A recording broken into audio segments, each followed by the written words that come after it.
Exporting's great, says the UK government. It'll help economic recovery. So when a company approached the Department for Business for an export licence for Syria at the start of last year, it was granted. The company said it would ship chemicals for the manufacture of window frames and showers. But those same materials, sodium fluoride and potassium fluoride, are also integral in the manufacture of chemical weapons, which much of the world assumes the Syrian government has used against its own people and which Britain has described as a war crime.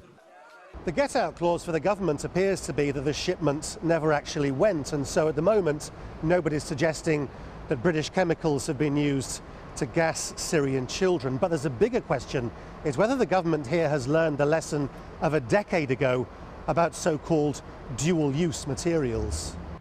Dual use was the phrase on everyone's lips at the end of 2002 when United Nations inspectors were racing round Iraq. The British and American governments were arguing then that some things imported by Iraq and which looked harmless enough also had a military capability. That suddenly sounds a bit familiar. I expect there's a great deal of soul searching going on at the moment within Whitehall, within UKTI, and no doubt in discussions with the security services to find out exactly how these precursor chemicals slip through the net. What has changed since the Iraq War is the internet. Nowadays, sodium fluoride can be bought freely online.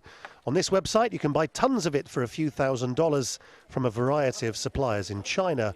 Perhaps the point is that if policing trade is becoming more and more difficult, countries which take the moral high ground against Syria can't afford to be seen to be making mistakes.